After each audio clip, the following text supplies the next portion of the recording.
नमस्कार। Book audio आपके लिए लेकर आया है साहित्य जगत के महान लेखक मुंशी प्रेमचंद की कहानियों का कारवा। इन्हीं अद्वितीय कहानियों के खजाने में से आज की पेशकश है मेरे यानी कि सुमन रावत की आवाज में। तो चलिए सुनिए हमारे साथ लेखक मुंशी प्रेमचंद द्वारा लिखित पूस की रात। हल्कू ने आकर स्त्री से कहा, सहना आया है, लाओ जो रुपए रखे हैं उसे दे दो, किसी तरह गला तो छूटे। मुन्नी झाड़ू लगा रही थी, पीछे फिर कर बोली, 3 ही तो रुपए है, दे दोगे तो कंबल कहाँ से आएगा? माघ पूस की रात हार में कैसे कटेगी? उससे कह दो 2 फसल पर दे देंगे, अभी नहीं। हल्कू एक क्षण अनिश्चित दशा में खड़ा रहा। पूस सिर पर आ गया। कंबल के बिना हार में रात को वो किसी तरह नहीं जा सकता, मगर सहना मानेगा नहीं। घुड़किया जमावेगा, गालियां देगा, बला से जाड़ों में मरेंगे, बला तो सिर से टल जाएगी। ये सोचता हुआ वो अपनी भारी भरकम डील लिए हुए जो उसके नाम को झूठ सिद्ध करता था स्त्री के पास आ गया और खुशामद करके बोला, ला दे दे, गला तो छूटे, कम्बल के लिए कोई दूसरा उपाय सोचूंगा। मुन्नी उसके पास से दूर हट गई और आंखें तरेरते हुए बोली, कर चुके दूसरा उपाय। जरा सुनो तो, कौन सा उपाय करोगे? कोई खैरात दे देगा कंबल? ना जाने कितनी बाकी हैं जो किसी तरह चुकाने ही नहीं आती। मैं कहती हूँ तुम क्यों नहीं खेती छोड़ देते? मर काम करो, उपज हो तो बाकी दे दो। चलो छुट्टी हुई, बाकी चुकाने के लिए ही तो हमारा जन्म हुआ है। पेट के लिए मजूरी करो, ऐसी खेती से पा जाए। मैं रुपए ना दूंगी, ना दूंगी। हल्कू उदास होकर बोला, तो क्या गाली खाऊं? मुन्नी ने तड़प कर कहा, गाली क्यों देगा, क्या उसका राज है? मगर ये कहने के साथ ही उसकी तनी हुई भौहें ढीली सी पड़ गई। हल्कू के उस वाक्य में जो कठोर सत्य था वो मानो एक भीषण जंतु के भांति उसे घूर रहा था। उसने जाकर आले पर से रुपए निकाले और लाकर हल्कू के हाथ पर रख दिए। फिर बोली, तुम छोड़ दो अब की से खेती। मजूरी में सुख से एक रोटी तो खाने को मिलेगी, किसी की धौंस तो ना रहेगी। अच्छी खेती है, मजूरी करके लाओ, वो भी उसी में झोंक दो, उस पर भी धौंस। हल्कू ने रुपए लिए और इस तरह बाहर चला मानो अपना हृदय निकाल कर देने जा रहा हो। उसने मजूरी से एक एक पैसा काट कर कपट कर 3 रुपए कंबल के लिए जमा किए थे। वो आज निकले जा रहे थे। एक एक पग के साथ उसका मस्तक अपनी दीनता के भार से दबा जा रहा था। पूस की अंधेरी रात, आकाश पर तारे भी ठिठुरते हुए मालूम होते थे।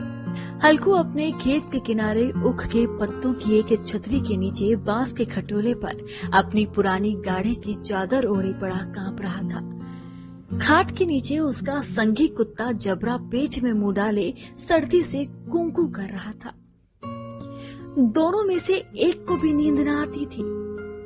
हल्कू ने घुटनियों को गर्दन में चिपकाते हुए कहा, क्यों जबरा, जाड़ा लगता है? कहता तो था घर में पुआल पर लेट रहा, तो यहाँ क्या लेने आए थे? अब खाओ ठंड, मैं क्या करूं? जानते थे मैं यहाँ हलवा पूरी खाने आ रहा हूँ, दौड़े दौड़े आगे चले आए। अब रो नानी के नाम को।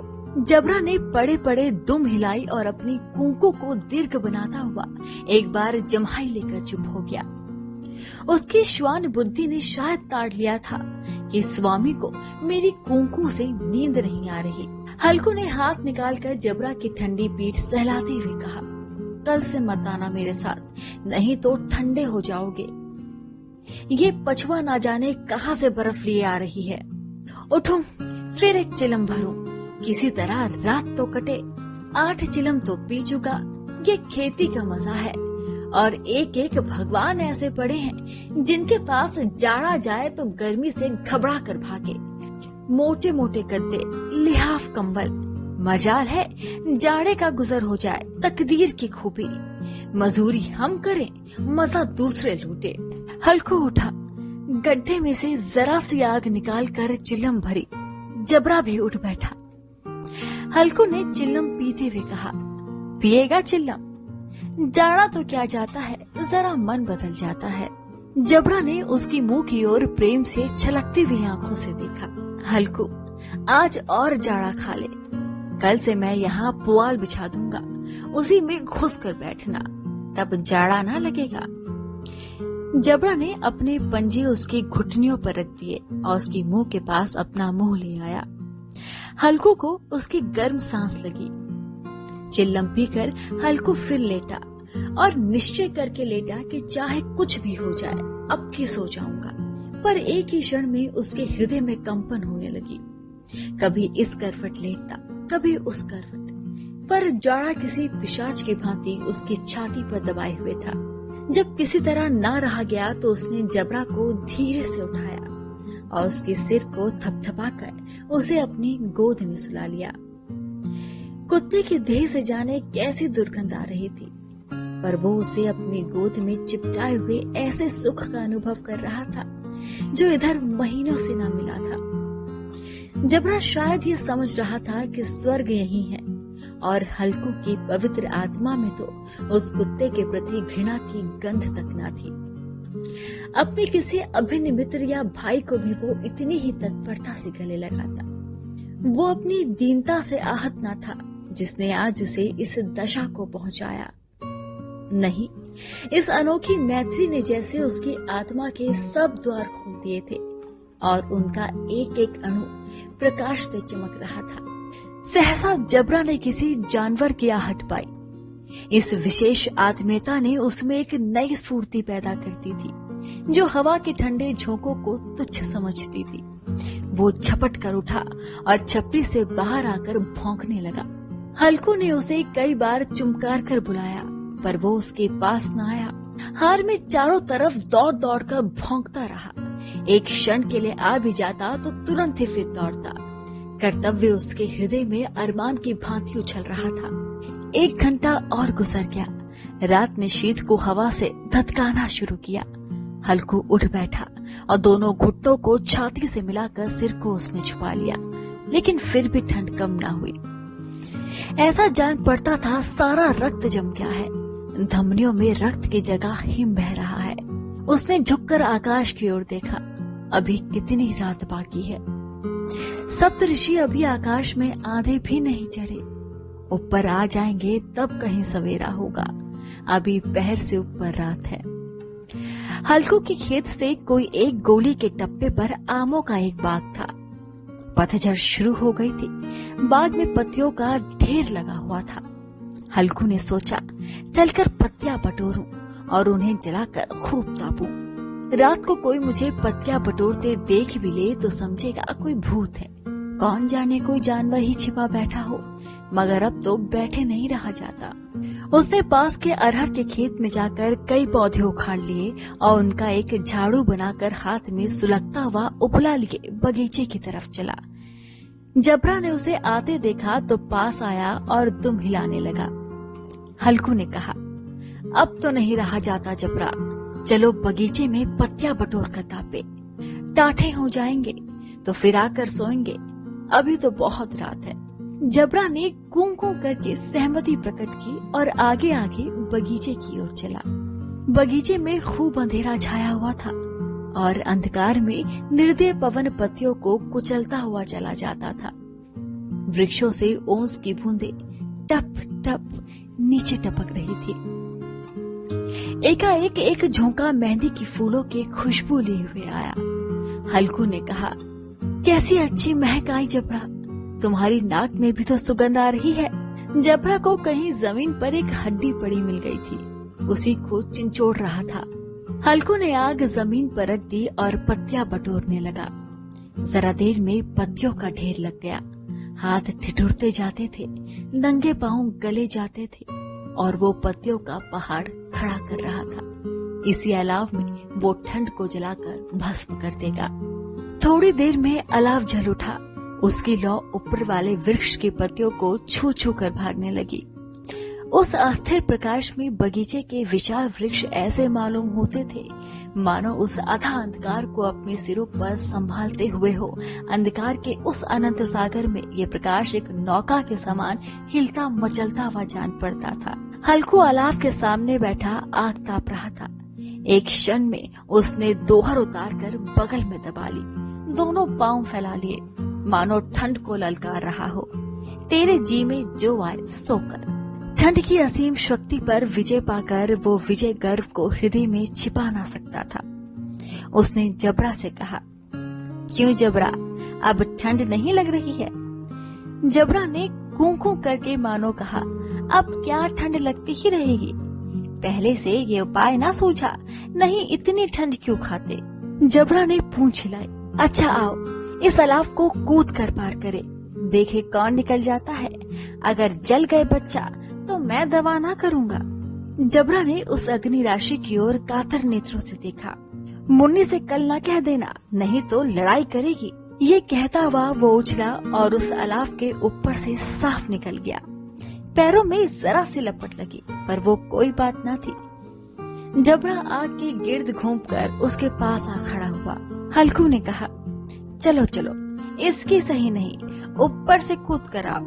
वह फिर कूदा और अलाव के इस पार आ गया। पत्तियां जल चुकी थी। बगीचे में फिर से अंधेरा छा गया था। राख के नीचे कुछ कुछ आग बाकी थी, जो हवा का झोंका आ जाने पर जरा सी जाग उठती, पर एक क्षण में फिर आंखें बंद कर लेती। हल्कू ने फिर चादर ओढ़ ली और गर्म राख के पास बैठा हुआ एक गीत गुनगुनाने लगा। उसके बदन में गर्मी आ गई थी, पर जैसे जैसे शीत बढ़ती जाती उसे आलस्य दबा लेता था। जबरा जोर से भौंक कर खेत की ओर भागा। हल्कू को ऐसा मालूम हुआ कि जानवरों का एक झुंड खेत में आया है। शायद नील गायों का झुंड था। उनके कूदने दौड़ने की आवाजें साफ कान में आ रही थी। फिर ऐसा मालूम हुआ कि खेत में चर रही हैं। उनके चबाने की आवाज चर चर सुनाई देने लगी। उसने दिल में कहा, नहीं, जबरा के होते कोई जानवर खेत में ना आ सकता, नोच ही डाले। मुझे भ्रम हो रहा है, कहाँ अब तो कुछ नहीं सुनाई देता। मुझे भी कैसा धोखा हुआ। उसने जोर से आवाज लगाई, जबरा जबरा। जबरा भौंकता रहा, उसके पास ना आया। फिर खेत के चरे जाने की आहट मिली। अब वह अपने को धोखा ना दे सका। उसे अपनी जगह से हिलना जहर लग रहा था। कैसा दंदाया हुआ था। इस जाड़े पाले में खेत में जाना, जानवरों के पीछे दौड़ना असहाय जान पड़ा। वो अपनी जगह से ना हिला। उसने जोर से आवाज लगाई, लीहो लीहो लीहो। जबरा फिर भौंक उठा। जानवर खेत चर रहे थे। फसल तैयार है। कैसी अच्छी खेती थी, पर ये दुष्ट जानवर उसका सर्वनाश किए डालते हैं। हल्कू पक्का इरादा करके उठा और 2-3 कदम चला, पर एकाएक हवा का ऐसा ठंडा चुभने वाला बिच्छू के डंक का सा झोंका लगा कि वो फिर बुझते हुए अलाव के पास आ बैठा और राख को कुरेद कर अपनी ठंडी देह को गरमाने लगा। जबरा अपना गला फाड़ डालता था। नीलगाय खेत का सफाया किए डालती थी और हल्कू गर्म राख के पास शांत बैठा हुआ था। आलस्य ने रस्सियों के भांति उसे चारों तरफ से जकड़ रखा था। उसी राख के पास गर्म जमीन पर वो चादर ओढ़ कर सो गया। सवेरे जब नींद खुली तब चारों तरफ धूप फैल गई थी और मुन्नी कह रही थी, क्या आज सोते ही रहोगे? तुम यहाँ आकर रम गए और उधर सारा खेत चौपट हो गया। हल्कू ने उठकर कहा, क्या तू खेत से होकर आ रही है? मुन्नी बोली, हाँ, सारे खेत का सत्यानाश हो गया। भला ऐसा भी कोई सोता है? तुम्हारे यहाँ मड़ैया डालने से क्या हुआ? हल्कू ने बहाना किया, मैं मरते मरते बचा, तुझे अपने खेत की पड़ी है। पेट में ऐसा दर्द हुआ कि मैं ही जानता हूँ। दोनों फिर खेत की डांट पर आए। देखा सारा खेत रौंदा पड़ा हुआ था और जबरा मड़ैया के नीचे चित्त लेटा था, मानो प्राण ही ना हो। दोनों खेत की दशा देख रहे थे। मुन्नी के मुख पर उदासी छाई थी, पर हल्कू प्रसन्न था।